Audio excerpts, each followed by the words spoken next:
నమస్కారం. ఈరోజు మన విశ్లేషణలో ఉన్న సినిమా నందమూరి బాలకృష్ణ, బోయపాటి శ్రీను కాంబినేషన్లో వచ్చిన అఖండ 2 తాండవం.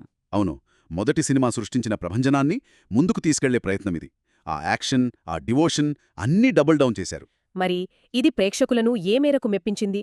మన 4 పారామీటర్ ఫ్లిక్స్ కాస్టింగ్ అనాలిసిస్తో లోతుగా చర్చిద్దాం. తప్పకుండా. సరే, మొదటి పారామీటర్ నారేటివ్ కొహెషన్, అంటే కథా కథనం ఎంత బలంగా ఉన్నాయనేది. ఆ ఎమోషనల్ కోర్ ఎంతవరకు కనెక్ట్ అయింది అనేది ముఖ్యం. ఎగ్జాక్ట్లీ. ఈ సినిమా కథ ఒక బయో వార్ఫేర్ కుట్ర చుట్టూ తిరుగుతోంది, కానీ కథనం చాలా వీక్గా అనిపించింది. వీక్ అనడం కన్నా పల్చగా ఉంది అనొచ్చు. అంటే కొన్ని యాక్షన్ ఘట్టాలను కలపడానికి వాడుకున్న ఒక దారంలా ఉందంతే. కరెక్ట్. ఫస్ట్ పార్ట్లో ఉన్న ఆ ఎమోషనల్ కనెక్ట్ ఇక్కడ కంప్లీట్గా మిస్ అయింది. నిజమే. ఇక్కడ లాజిక్ వెతకడం కరెక్ట్ కాదు.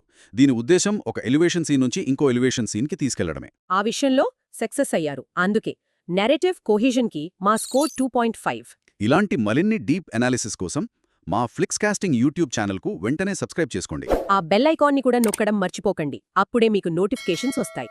ఇక రెండో పారామీటర్ విజువల్ ఇన్నోవేషన్. అంటే సినిమా చూస్తున్నప్పుడు కలిగే అనుభూతి, కెమెరా వర్క్, మ్యూజిక్, విఎఫ్ఎక్స్. ఈ విషయంలో సినిమా ఒక high decibel experience. Thaman S నేపథ్య సంగీతం ఈ సినిమాకి ఒక రకంగా టెక్నికల్ MVP. నిజమేనా? నాకు కొన్ని చోట్ల అది సినిమాను డామినేట్ చేసినట్టు అనిపించింది. ఆ బీజిఎం చెవులు చిల్లులు పడేలా ఉంది. ఆ పాయింట్ ఉంది, కానీ అఖండ పాత్రకు ఆ సౌండింగే కరెక్ట్ బ్రాండింగ్ కదా. ఒప్పుకుంటాను. సినిమాటోగ్రఫీ ఆ డివైన్ గ్రాండియర్ని బాగా క్యాప్చర్ చేసింది. కానీ క్లైమాక్స్లో విఎఫ్ఎక్స్ చాలా ఆర్టిఫిషియల్గా అనిపించింది. నేను కూడా గమనించాను. అందుకే విజువల్స్లో కాస్త మిక్స్డ్ ఫీలింగ్ ఉంది. అవును. అందువల్ల విజువల్ ఇన్నోవేషన్కి మా స్కోర్ 3.0. ఈ స్కోర్స్పై లేదా మా స్కోరింగ్ మోడల్పై మీ అభిప్రాయాలను కామెంట్స్లో తప్పకుండా తెలియజేయండి. మీ ఆలోచనలు తెలుసుకోవాలని మాకు ఉంటుంది. ఇప్పుడు చాలా కీలకమైన పారామీటర్ బ్రాండ్ ఆడియన్స్ అలైన్మెంట్. ఇక్కడే ఈ సినిమా అసలైన మ్యాజిక్ చేసింది. అబ్సల్యూట్లీ. ఒక స్టార్ హీరో కోర్ డెమోగ్రాఫిక్ను ఎలా టార్గెట్ చేయాలో చెప్పడానికి ఇదొక టెక్స్ట్ బుక్ ఎగ్జాంపుల్. నిస్సందేహంగా బాలకృష్ణ ఫ్యాన్స్ ఆయన నుంచి ఏమి ఆశిస్తారో బోయపాటి దాన్ని 100% ఇచ్చేశారు. వాళ్లకి లాజిక్తో సంబంధం లేదు. ఆ ఊర మాస్ ఎలివేషన్ సీన్స్, ఆ డైలాగ్స్, వాళ్లకదొక పండగ. అందుకే కథనం, పేసింగ్ లాంటివి వాళ్లు పెద్దగా పట్టించుకోరు. కరెక్ట్. ముఖ్యంగా బీసీ సెంటర్ల ఆడియన్స్కు ఇది పర్ఫెక్ట్ మీల్స్. అందుకే బ్రాండ్ ఆడియన్స్ అలైన్మెంట్కు మా స్కోర్ చాలా హై, 4.5. ఈ స్కోర్పై మీ అభిప్రాయం ఏంటి? మీరు ఎంత స్కోర్ ఇస్తారో కామెంట్స్లో పోస్ట్ చేయండి. ఇక చివరిగా పేసింగ్ ఎఫిషియన్సీ, అంటే సినిమా రన్ టైం, కథనం వేగం. బహుశా ఇదే సినిమా యొక్క అతి పెద్ద బలహీనత. అలా ఎక్కువ.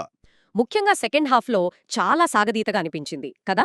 అవును, పొలిటికల్ సబ్ప్లాట్ నుంచి స్పిరిచువల్ యాక్షన్కు మారే ట్రాన్సిషన్లు చాలా జర్కింగ్గా, అతుకుల బొంతలా ఉన్నాయి. ఇది నాన్ ఫ్యాన్స్కు విసుగు తెప్పిస్తుంది. ఒక 20-30 నిమిషాలు ట్రిమ్ చేసుంటే సినిమా ఇంపాక్ట్ ఇంకా చాలా బెటర్గా ఉండేది. అందుకే పేసింగ్ ఎఫిషియన్సీకి మా స్కోర్ 2.0. ఈ సినిమా గురించి, అందులోని పాత్రల గురించి లేదా మా అనాలిసిస్ గురించి మీ అభిప్రాయాలను కామెంట్ సెక్షన్లో పంచుకోండి. సరే, అన్ని పారామీటర్లను చూశాం కదా. ఇక ఫైనల్ వర్డిక్ట్. కమర్షియల్గా చూస్తే సినిమాకు ఓపెనింగ్ డే నాడు చాలా పోలరైజ్డ్ రెస్పాన్స్ వచ్చింది. కోర్ ఫ్యాన్స్ పండగ చేసుకుంటున్నారు, కానీ జనరల్ ఆడియన్స్, క్రిటిక్స్ వాళ్ళు పెదవి విరుస్తున్నారు. ఇప్పుడు చివరిగా ఒక ఇంపార్టెంట్ చెక్. సినిమాలో ఏదైనా సున్నితమైన కంటెంట్, పొలిటికల్ బయాస్ లేదా మన కల్చరల్ వాల్యూస్కి వ్యతిరేకంగా ఏమైనా ఉందా? వివాదాస్పద రాజకీయ అంశాలను ఎక్కడా టచ్ చేయలేదు. మేజర్ రెడ్ ఫ్లాగ్స్ ఏమీ లేవు. సో వీక్ నేరేటివ్, పేసింగ్ ఉన్నప్పటికీ అసాధారణమైన ఆడియన్స్ అలైన్మెంట్ను దృష్టిలో పెట్టుకుని మా ఫైనల్ ఓవరాల్ ఫ్లిక్స్ కాస్టింగ్ స్కోర్ 3/5.